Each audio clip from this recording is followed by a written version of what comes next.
Hey there everybody, welcome back. Now today guys, we're going to be watching a bit of a different video from Lost in the Pond. It's the first one that I'm watching anyway. So Lawrence is going to be showing us all about the American bald eagle, which is unusual because I've never seen him actually discuss wildlife in the US. Not, specifically one animal anyway. So I'm going to see where he goes with this. Now, this video has been requested by one of my fabulous patrons, Arctictron. Thank you, my lovely. So I know you say it doesn't go into as much depth about bald eagles as you would like, but you think it's the best animal-related video that Lawrence has put out. So, okay, I'm going to have to give it a watch. I've just watched another animal one. We're very animal-y today. So let's keep that ball rolling. Let's catch up. So this is, oh, no, it's not. Got the wrong video on. Let's talk about America's iconic bald eagle. So, yes, a long-established symbol of the USA. But I don't actually, I couldn't tell you off the top of my head. I couldn't tell you the reason why it's so symbolic of the USA. I feel like there's probably a story there that maybe I haven't heard of before. So hopefully Lawrence will let me know all about it. Guys, as ever, if you're enjoying these reactions, don't forget to hit that like and subscribe button. Thank you so much, my lovelies. If you're interested, I have a Buy Me a Coffee account, and that link is over here. And if you would like to help support this channel any further, I do have a Patreon account. If you want to check that out, that link is in the description below. And I'm just going to refocus my camera because it's gone very blurry. There we go. Right, come on, Lawrence, teach us about the American bald eagle. To me, growing up in Britain, the bird on your screen often felt like a mythical creature on par with dragons, fairies, and the other member of Wham. As with yellow school buses, I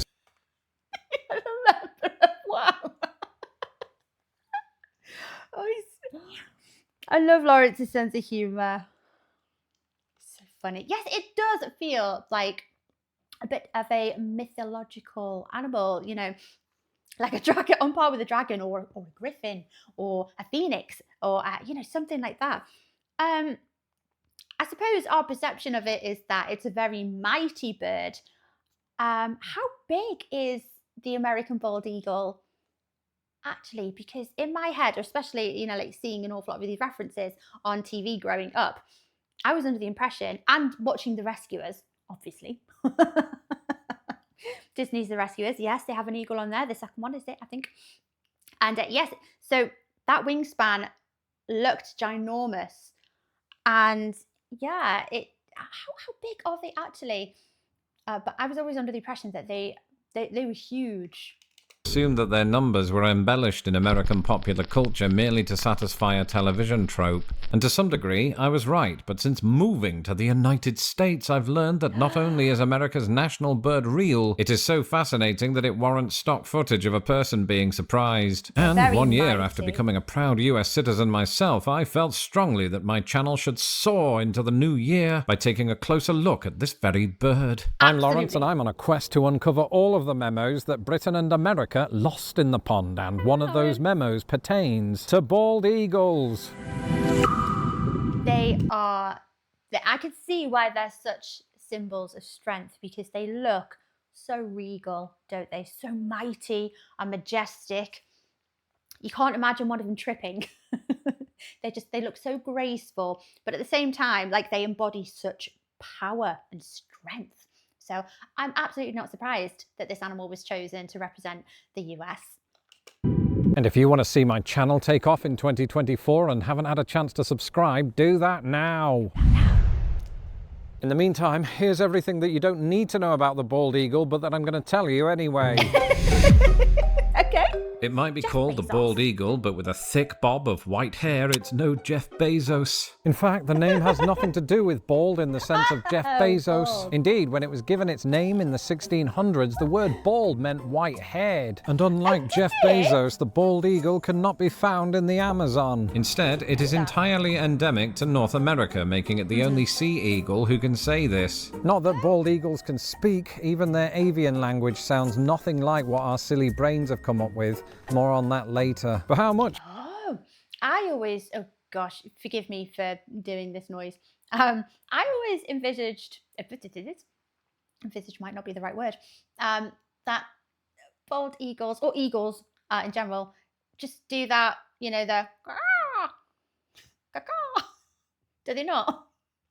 Of North America does the bald eagle actually occupy? Well, its range covers northern Mexico, most of Canada, and all 49 US states. Hang on, the US has 50 states. Ah, yes, I So forgot which to one? mention, bald eagles are nowhere to be Hawaii. found on the island state of Hawaii, where the state bird is the nene, which boasts the total opposite of a bald head in both senses of the word. On the other hand, the place with the most The bald nose. eagles is the other state that always gets left off maps, Alaska. In the last yeah. frontier state, there are no fewer than 30,000 of them, which is not Really? Now this is interesting because the idea of Alaska that I have in my head is that it's one of the most the wildest states, the least inhabited. So I am surprised. I would have thought that there was actually quite a few eagles to be found on the coast of Alaska. surprising, given that Alaska has the longest coastline in the Union. Of course, young Lawrence wouldn't have understood this connection. Television gave me the impression that bald eagles just hung out near mountains and flags, but their existence relies on their proximity to bodies of water. This explains why Minnesota and Florida, two of the nation's flattest states, surprisingly boast the next highest amounts. You see, the former is known for its vast network of lakes, and the latter for having the longest coastline in the lower 48. So it was fitting that on a body of water, I myself met bald eagles for the very first time. Oh, he did. Oh my gosh. Oh, I'm so jealous. Oh, I'm so jealous. I'm glad Lawrence got to see one. He seems very excited by them. Yeah, that makes sense. So for a long time, again, I think it's Disney's The Rescuers that put this this myth in everyone's head. So I used to associate eagles with mountainous regions, as nesting on mountains, but quite like a gull, seagull, eagle. I imagine they have to, or their preference is to stay close to water. So you'd find them on the coasts. But when I say met, it's not like I had a choice. I'd signed up for a boat tour, and the tour guide was one of those aren't I hilarious types, but with infuriatingly precise local knowledge. 2 minutes into the journey, he uttered one of the two major tour guide tropes. And on your right, Oh yeah? What's on my right? You can't make me look. on your Such unnecessary hostility. Yeah, but I'm not looking. I think our tour guides are quite similar. You get the tour buses, don't you? Yes, they're not just in London. We have them up here as well. And yeah, it's just a common phrase, isn't it? And ladies and gentlemen, if you'd like to look to your left, see, I'll sound a little bit different. your right are some trees. Wow, amazing. And at the top of those trees, if you look closely, you might see a white head poking out. Better not be Jeff Bezos. At that moment, as if somebody had planned the whole thing in advance, the white head started flying with haste toward the boat. I should point out that the rest of their body was attached. It moved closer and closer, and just when I thought its talons were coming for me personally, it changed course at the last second and kidnapped a trout. Don't worry, folks. While on rare occasions bald eagles have been known to attack humans, they normally have bigger fish to fry. And if you're around their nest, maybe. Please, don't let tour guides fool you. These birds, magnificent though they are, have no idea what a stovetop is. But they do eat lots of fish. In fact, I'm not sure I've seen an animal so proficient at plucking such small things from such large bodies of water. Except for me, of course. Memos, mostly. Their ability to do this is aided by the fact that bald eagles can see 4 to 5 times farther than humans. This is Can you imagine? Oof, that'd be so much sensory information to like absorb and take in at once. I imagine they're quite terrifying to watch in awe, you know what I mean? Like an interesting kind of terrifying that you strangely can't turn away from. They are like the ultimate fish predator, aren't they? Everything about them is just so perfectly evolved, designed to be able to spot these fish from really, really far distances away or very, very up high, and to swoop silently, really quickly in, and with such precision, just boop, pick them up with their talons from the water. It would be amazing to watch. A little bit terrifying, you know, like that scene from Jeepers Creepers. But yeah, it'd be interesting to watch. Is probably why the building where I spent my honeymoon was named the Eagle's Nest, because you can see for miles and miles. It was also pretty spacious, just like an actual eagle's nest. Yeah, I believe they're quite big. Fun fact, no single North American bird builds a larger nest than the bald eagle. In fact, Wow. the average nest weighs in at around 1,000 pounds, about 4 Seamuses. And the fact that they're breaking records for residential space tells us 2 things. Number 1, their fondness for big houses is probably what makes them America's national bird. And number 2, they need all that space to accommodate a 6'6" wingspan, basically 1 Seamus. And given the frankly absurd setup time, it's just as well that these partners for life return to the same nest each year. More I don't understand the Seamus reference, guys. Who is Seamus? I feel like I've missed an episode. Okay, so they mate for life. They have one. Although sometimes, I remember hearing, sometimes that doesn't always mean what you think it means. Like with swans, they mate for life, don't they? But mating for life doesn't always mean their lifespan. Sometimes it means just one mating season. So it's like an annual partner. But which one is it for eagles? Also, because they bring 2 to 3 juveniles into the world each time. I bet Christmas is fun. Of course, winter is when many of the northern eagles head south. However, 37 years ago, one bird didn't get the memo. Ireland? In 1987, the nation of Ireland was the unlikely destination of a bald eagle that got lost, almost in the pond. The bird What a distance. It really flew the entire length of the Atlantic. No. Oh. was spotted on the southwest coast of the country under apparent exhaustion, having flown 3,000 miles. But here's the good news. After being nursed back to health, it was returned to the US on Aer Lingus. It even got complimentary crackers. Here's the I've flown with Aer Lingus.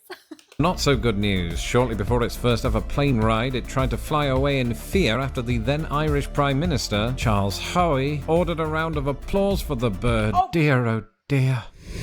Thunderous round of applause. In many ways, it's weird to think of a frail bald eagle, mostly because the bird is so synonymous with American freedom and strength. Indeed, when I think of it, I still wistfully picture myself on a Harley Davidson going down Route 66 while somebody plays Born to be Wild in the background. But then I hear it cry. Despite its ass-kicking reputation, the bald eagle sounds nothing like how it does in the movies. You're expecting the Balrog, but what you get is this.